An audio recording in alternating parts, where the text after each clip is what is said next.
Login accepted. Now initializing.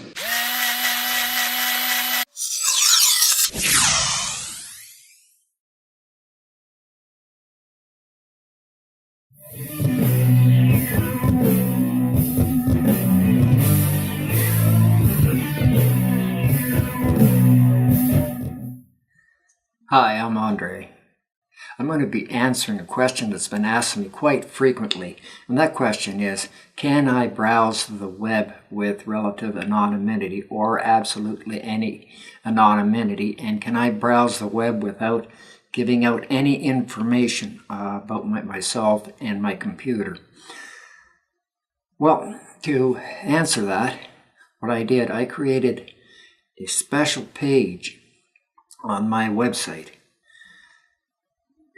specifically for this video. And what I wanted to find out was precisely the answers to those questions. So what the page does, it does collect information from your computer. It actually gets quite a bit of information from your computer. But one thing I do assure you, I don't store the information now. Once you shut the browser off, all that information is gone. It's just there for demonstration and just to show you. And what I did is that in that one page, I did an IP search and who is at the same time. So that saves you, if you go on that page, from having to, first do what's my IP, and then once you have my IP, go to another site to find out who is. I put it all in the one page for your convenience. So to continue, what I also did is that I also checked my computers, both computers, because I'm going to be using two computers in this demonstration experiment.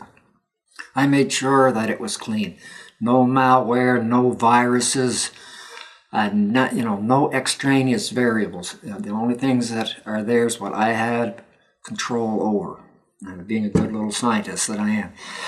And anyway, what the page does, it's designed to retrieve the IP, give the location of the internet service provider, identify the internet service provider, give information about your browser, your operating system, what kind of plugins your browser may have.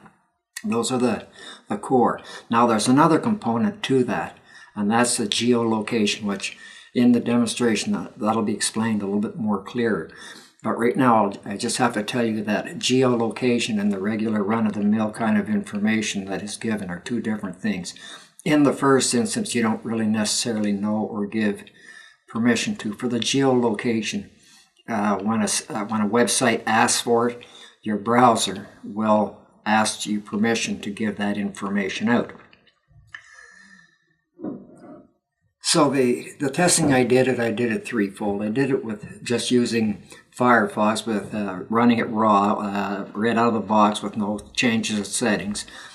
The second test that I've done is with a browser called TOR.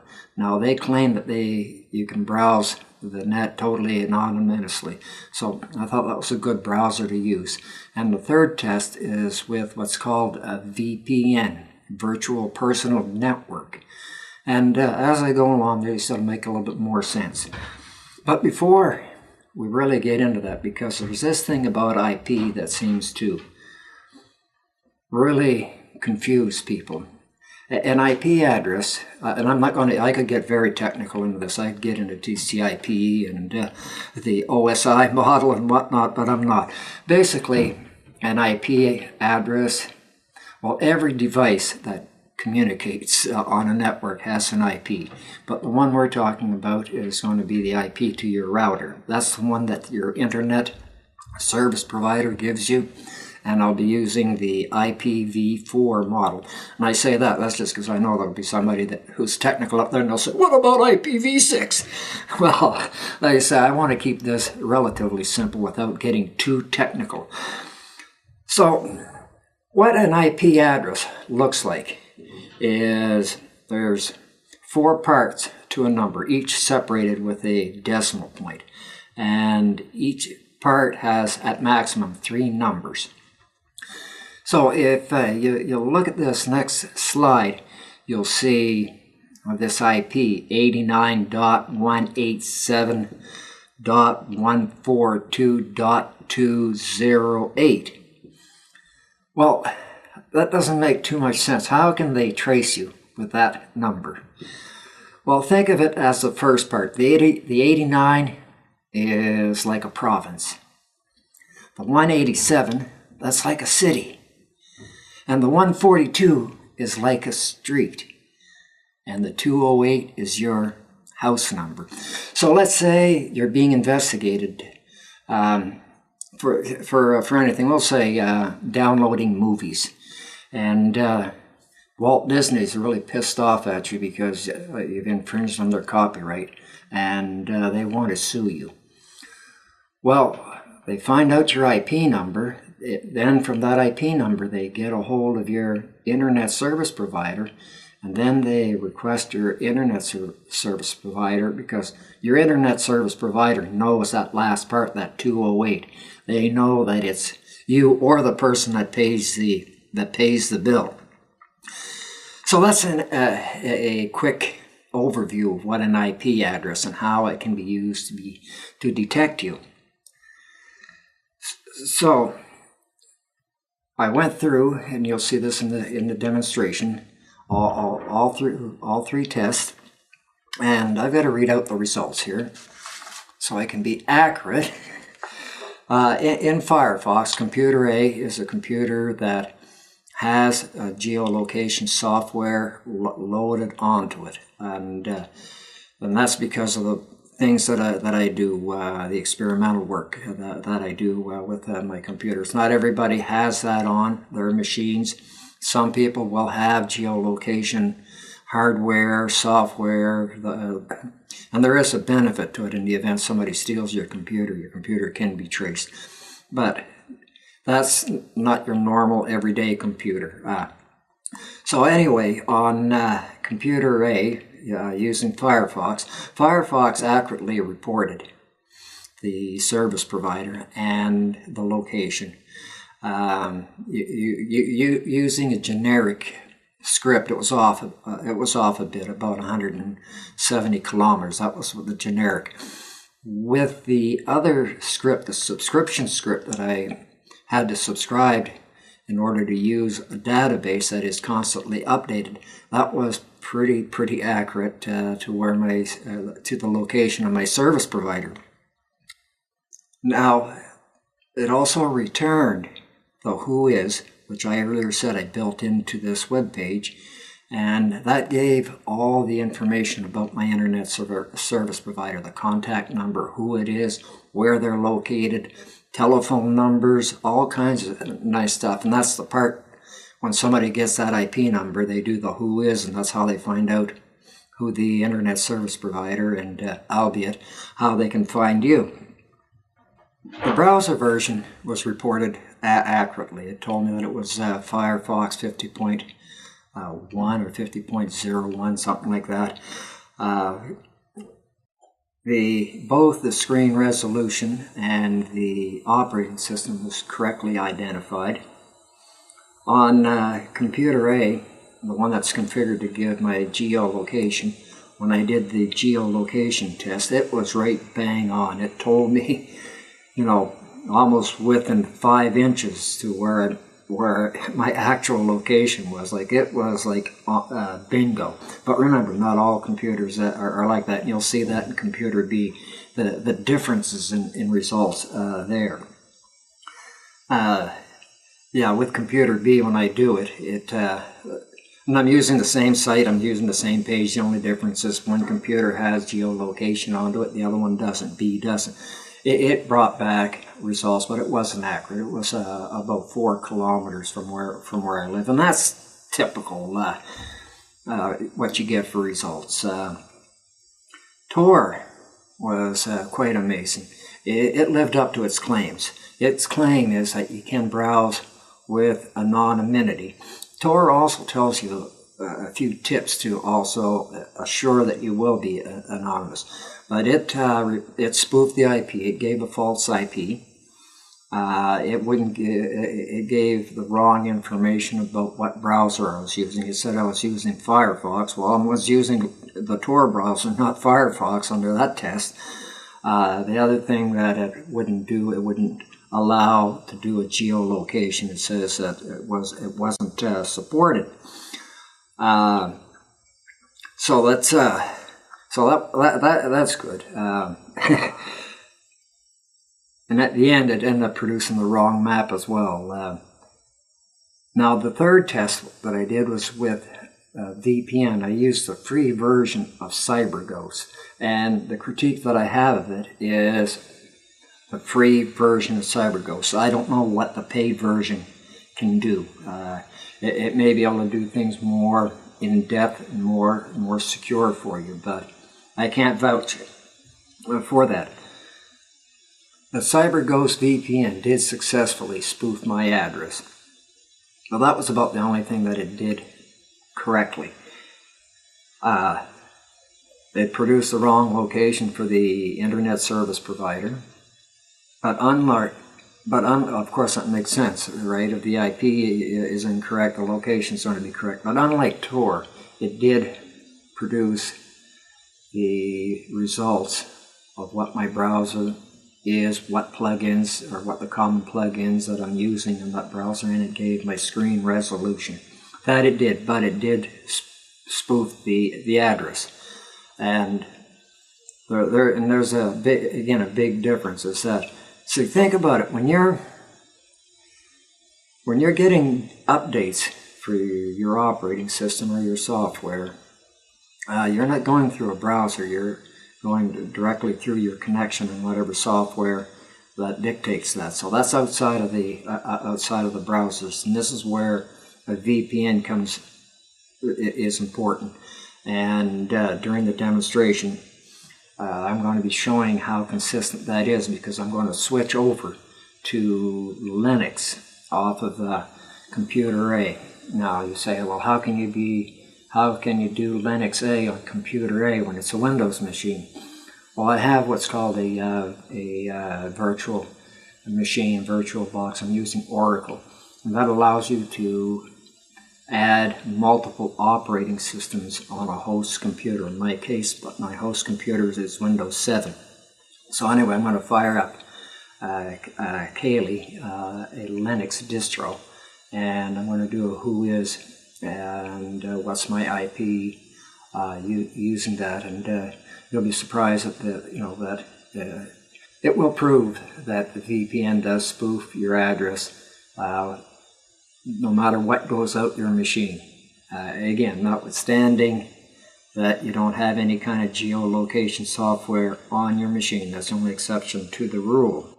So those are the results from the little test and demonstration that I did. So what are the conclusions that we can draw from? What lessons have we learned? Anyway, here's the test experiment demonstration.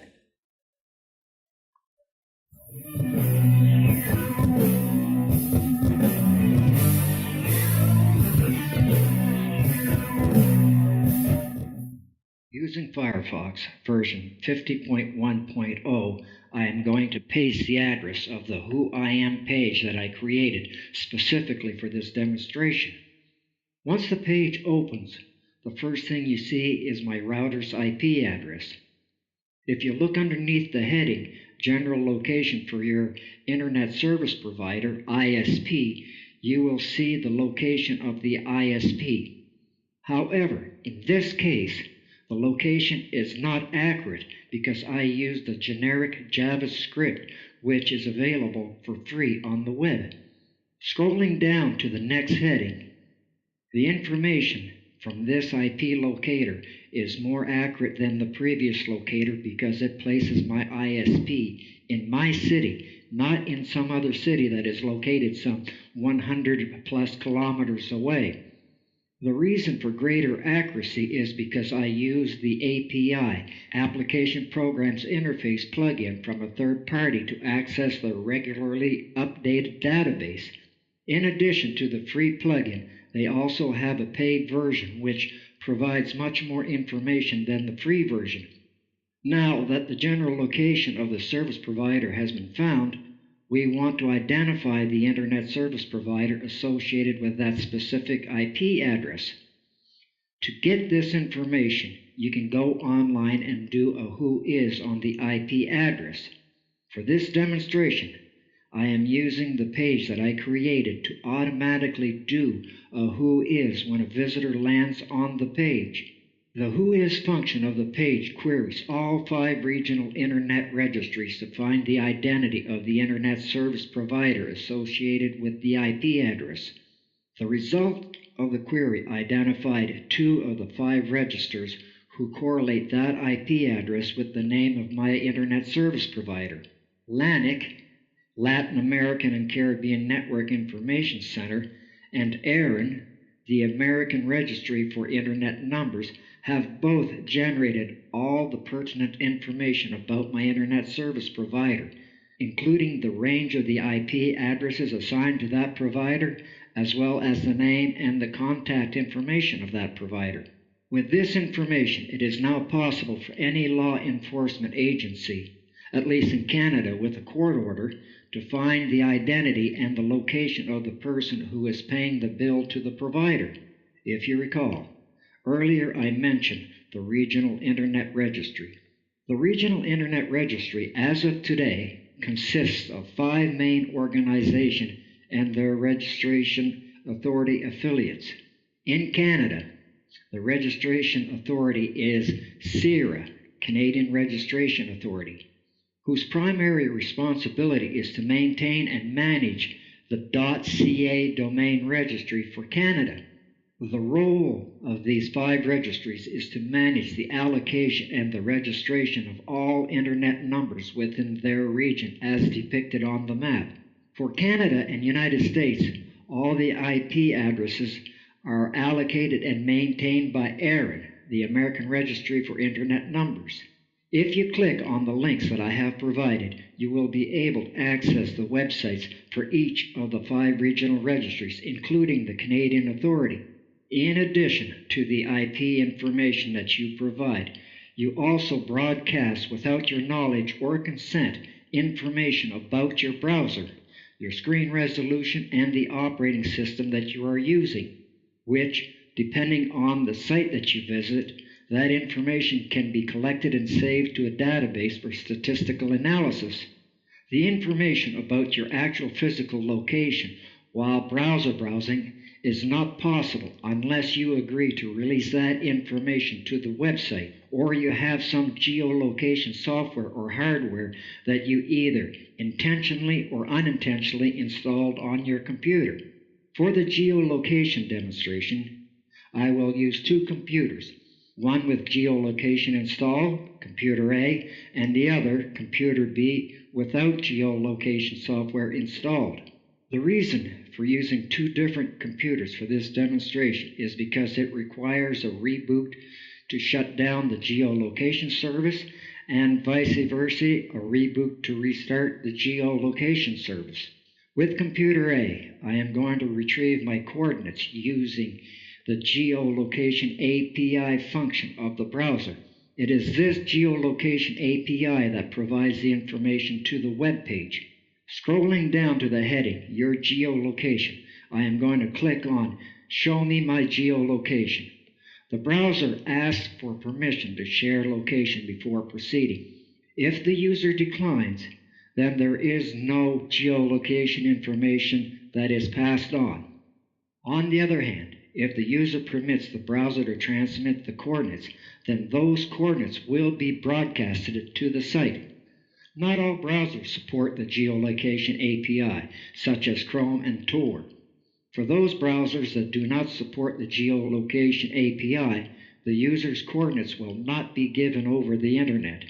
Having acquired latitude and longitude for computer A, I am going to highlight those coordinates and copy them to the clipboard using Control-C for a PC and Command-C for a Mac.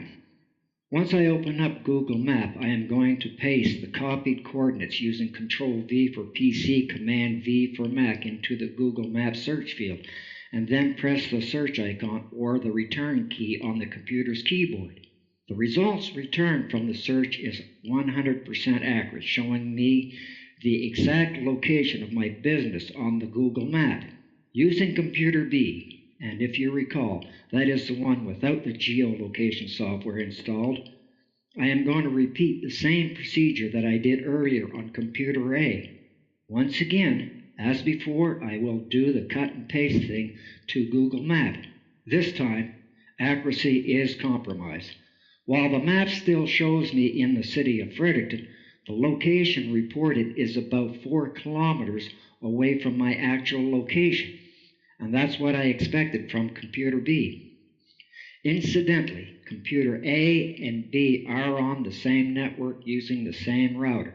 The lesson here is, if you do a geolocation on yourself and it's nearly 100% accurate, you may have a security problem if you are not aware of any geolocation software or hardware installed and running on your computer. Is it possible to use your browser to surf the net and remain totally anonymous? Well, according to TOR's developers, if you use their free browser, which can be downloaded from their site, it is possible to browse the net without revealing your identity or any tracking information.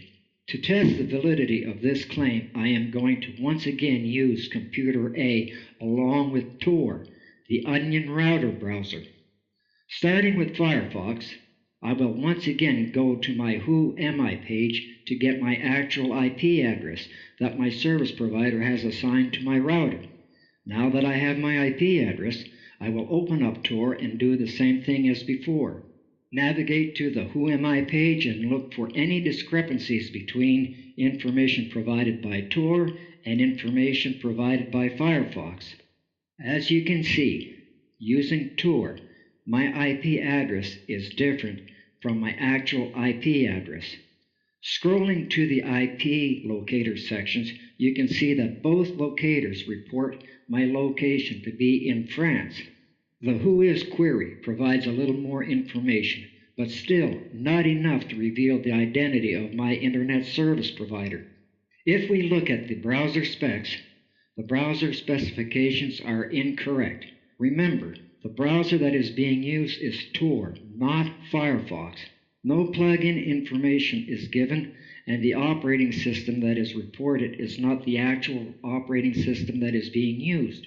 So far, so good, because all of the information is either wrong or incomplete, so no one can determine the identity of the internet service provider or trace the user's online activity. The next test that is going to be performed will answer the question whether or not Tor provides the user's geolocation.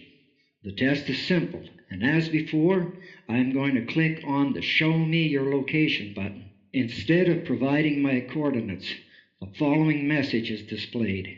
Geolocation is not supported by the Tor browser, which means Tor is not broadcasting the geolocation of your device over the internet.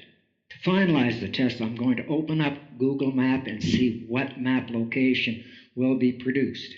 There you have it. A general map that really doesn't reveal much about the location of the user's specific device. After all, Romania is not France. From the test results, Tor appears to live up to the claim that you can browse the web with total anonymity. As well, Tor does not download any data to its cache which could reveal your browsing behaviors to a third party. As long as you are using the Tor browser, your anonymity is assured. You can even download files, application programs through Tor without compromising your identity. But it has to be through Tor. Keep in mind that your computer or device can communicate online without going through Tor or any other browser. For example, any updates to your operating system or other application software such as iTunes or torrent clients like BitTorrent are done independently to whatever browser you are using. Under these conditions, Tor offers absolutely no protection where communication to the internet is independent of the browser. To resolve this issue of non-browser communication with the web, the resolution is to use a VPN, which stands for Virtual Personal Network. These virtual personal networks can spoof your IP address regardless of whether or not you are using a browser. There are two VPN versions that are available. There are the free versions, and then there are the paid versions. Outside of testing and demonstration, free VPNs are pretty well useless because they are extremely slow and or have limited bandwidth, which makes it next to impossible to download large torrent files such as movies. For this demonstration, I am going to use the free version of CyberGhost. Like previous browser demonstration, I am going to repeat the same steps to see what information that our computer device provides to the internet. Like Tor, CyberGhost gives me a spoofed IP address, and according to the spoofed IP address, the internet provider is located in Luxembourg. As far as the who is component, not much information is given. However, unlike Tor, CyberGhost does not filter out browser specification, the browser's plugin, and the operating system, so that information is available to the receiving site. However, the screen resolution may be misrepresented in the results. So what about my actual location?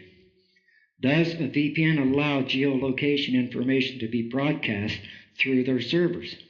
To answer those questions, I will once again perform another geolocation using the VPN. And like before, even though I am using a VPN, the browser will ask permission to share the location information with the site before proceeding. Once I have my new coordinates, I will copy and paste into the Google Maps search box and click on the search icon. As Google Maps is performing the query, the initial map that is displayed is the map of Western Europe. The result of the query shows my exact location. So while a VPN does an excellent job at spoofing the IP address, it doesn't necessarily hide the location of your device if you're running software or hardware that broadcasts your location. To provide additional proof that the VPN operates independently of the browser, I'm going to switch to Linux, which is running as a guest operating system on my Windows computer. This time I will do another What's My IP address using the Linux environment instead of the Windows environment. In Linux, I am going to open my text editor and copy the commands to find my IP address to my clipboard. Then I will open up the terminal and paste those commands from the clipboard to the terminal command prompt. Then press enter, return on my keyboard. The IP that is returned is the spoofed IP address, not the actual IP address of my router. As you can see, no browser was used to find the IP address, so it is relatively safe to say you can download files from a torrent client with total anonymity. The IP address cannot be traced back to the internet service provider when you are using a VPN. The lesson is, if you're going to download files from a torrent client or use any software that is not dependent on a browser to anonymously communicate with the internet, your best protection is a VPN. On the other hand, if you just want to browse anonymously through a browser, then Tor is the option to use.